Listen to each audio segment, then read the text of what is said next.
Every time you search for something, you don't really choose Google. Google is already chosen for you. We're told Google won because it was better, cleaner, faster, smarter. That explanation is comfortable, but comfort is not truth. This is not a story about innovation alone, it's a story about systems. Section 1. The Myth. Two PhD students, a university project, a better algorithm. PageRank was innovative. That part is real. But innovation alone does not create monopolies. If being better was enough, why did dozens of search engines disappear?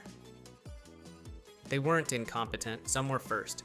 Google didn't simply win. The system aligned around it. Section 2. Capital and infrastructure. Search engines don't run on ideas, they run on infrastructure.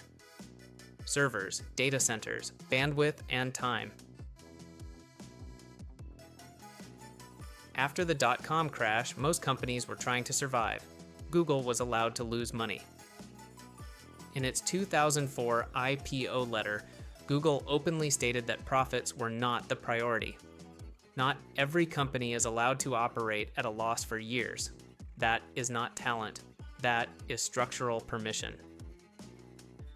Section 3. Default power. Google didn't just attract users, it became the default. On browsers, on smartphones, on operating systems. Billions of dollars were paid not for innovation, but for placement. This strategy later became central to multiple antitrust lawsuits. When something becomes the default, competition doesn't disappear. It becomes invisible. Section 4. The lawsuits. As Google's dominance grew, governments began to ask questions. In 2020, the U.S. Department of Justice filed an antitrust lawsuit, arguing that Google illegally maintained its search monopoly through exclusive default agreements. The Department of Justice, joined by 8 states, filed a civil antitrust lawsuit in the United States District Court for the Eastern District of Virginia against Google. We allege that Google has used anti-competitive, exclusionary, and unlawful conduct to eliminate or severely diminish any threat to its dominance over digital advertising technologies. For 15 years, Google has pursued a course of anti-competitive conduct that has allowed it to halt the rise of rival technologies, manipulate auction mechanics to insulate itself from competition, and force advertisers and publishers to use its tools. In so doing, Google has engaged in exclusionary conduct to severely weaken, if not destroy, competition in the ad tech industry.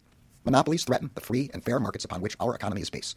They stifle innovation, they hurt producers and workers, and they increase costs for consumers. In Europe, the European Commission fined Google over 8 billion euros for abusing its dominance in search and Android. Today, the Commission has decided to fine Google 4.34 billion euros for breaching EU antitrust rules. Google has engaged in illegal practices to cement its dominant market position in Internet search. It must put an effective end to this conduct within 90 days or face penalty payments. Several U.S. states later followed, targeting Google's control over digital advertising. These cases did not claim Google was bad. They claimed the market was no longer free. Section 5. Regulation came late for years. Search felt neutral, free, harmless. By the time regulation arrived, the system was already locked in. Defaults had shaped behavior. Infrastructure had eliminated alternatives. Choice still existed, but only in theory. Section 6. The system behind success. This is not an attack on Google engineers, they were exceptional. But global dominance is not built by individuals, it's built by systems. Capital systems, distribution systems, legal systems. Success is rarely individual, it is structural. Final questions. If Google didn't win just by being better, how many success stories are incomplete?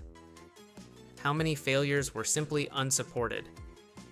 And how many monopolies looked natural only because the system made them invisible? This channel is not about motivation. It's about how systems really work. No myths, only systems.